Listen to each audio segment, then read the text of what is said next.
British classic cars are famous for style, speed, and character.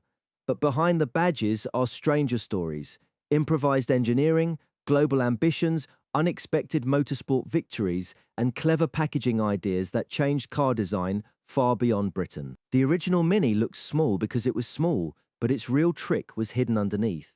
Alec Isigonis turned the engine sideways, drove the front wheels, and squeezed the gearbox under the engine. That freed up remarkable cabin space for such a short car. It was clever packaging that helped shape the layout of modern small cars around the world. Jaguar's E-Type did not tiptoe into Geneva in 1961.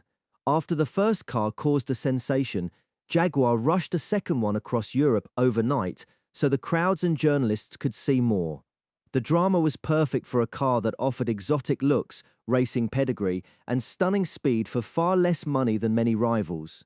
It was a launch story as unforgettable as the E-Type itself. Rolls-Royce built some of Britain's most imposing cars, yet for years it avoided making a spectacle of horsepower. Instead, the company famously described output as adequate. That was not ignorance, it was branding.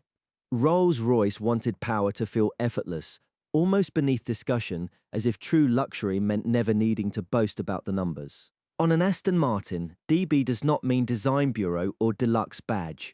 It stands for David Brown, the man who bought the company and pushed it toward a more ambitious future. His era tied Aston's road cars to motorsport credibility, especially as the brand chased endurance racing success. That is why the DB lineage carries more than elegance. It carries the memory of competition thinking. The Morris Minor looked simple, but it was cleverly designed to feel bigger and better on the road than many small family cars of its era.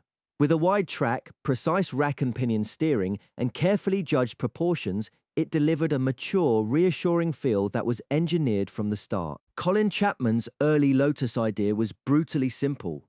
Make the car lighter, and everything improves. Instead of chasing huge engines, Lotus cut weight wherever possible, so even modest power felt alive. That is why early Lotus cars feel so quick, raw, and responsive. Many beloved British classics did not thrive on domestic buyers alone. American customers bought huge numbers of MGs, Triumphs, Jaguars, and Austin Healey's, giving British makers vital export income and helping keep these cars in production during years when the home market was far tighter. The MGB looked like a classic British roadster, but under the skin it took a more modern step with unitary construction.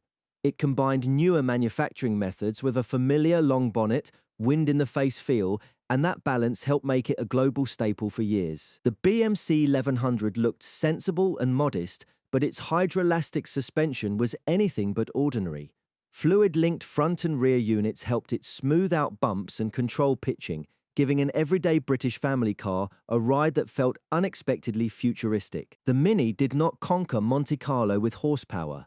It did it with grip, agility, and clever use of size. On tight, icy stages, the Mini Cooper S could outmaneuver larger cars, and its disputed 1966 disqualification only made the giant killer story even bigger. British classics are often remembered as beautifully hand-built, and many were, but the full story includes supplier problems, labor unrest, and variable fit and finish. In other words, the same human touch that created charm could also create inconsistency. The Aston Martin DB5 was never common, but James Bond made it unforgettable.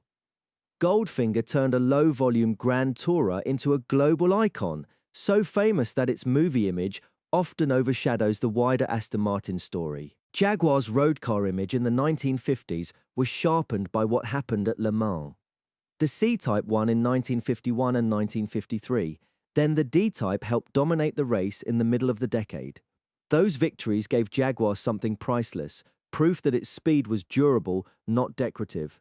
Disc brakes, endurance pace, and repeated wins made the brand look technically serious, and that racing aura spilled straight into the showroom. If the Mini was Britain's post-war small car hero, the Lotus Seven was the earlier breakthrough. Launched in 1922, it brought car ownership within reach of many people who had never realistically considered buying one. It was small, simple, and inexpensive to run, and that helped build a whole culture of practical everyday motoring.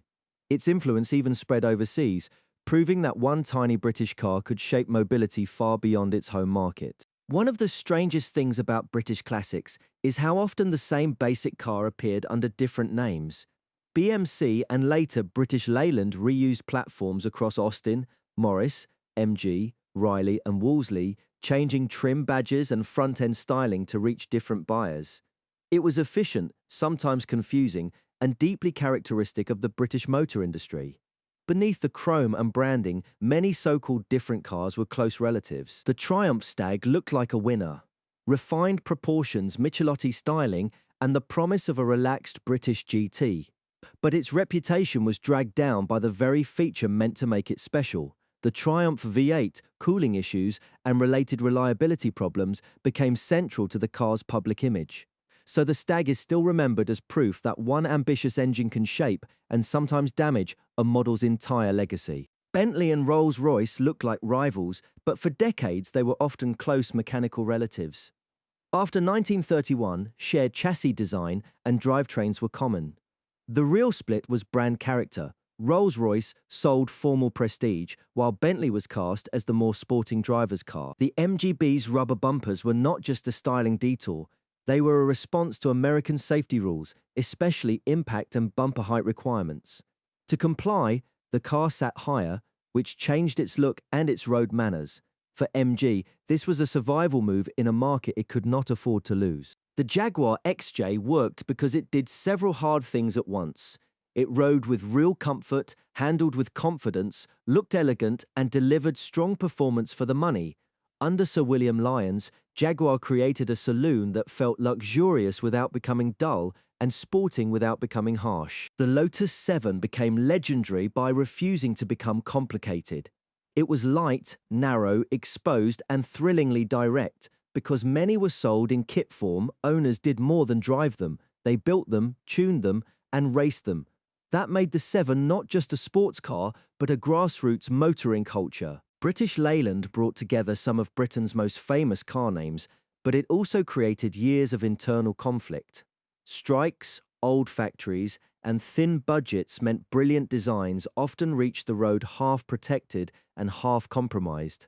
That is why some British classics feel like miracles as much as products. British coupes sold an idea of speed before the engine even started.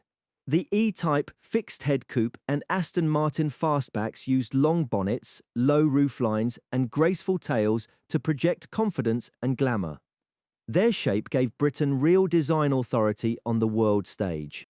The first Land Rover was not created as an icon. It was built as a working machine for muddy fields, rough tracks, and hard post-war use.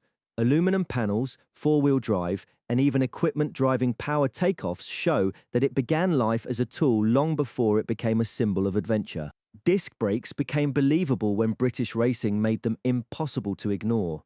Jaguar and Dunlop showed at Le Mans that repeated hard braking could be controlled with far less fade than drums allowed.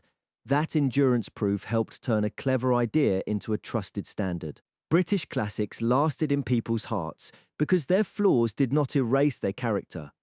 Oil spots, odd controls, and mechanical quirks became part of the ownership story, while sharp styling, vivid road manners, and handmade detail made the cars feel personal.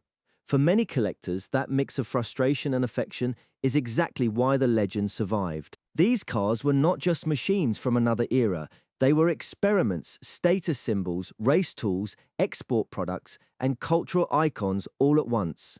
That complexity is exactly why British classics still fascinate people today.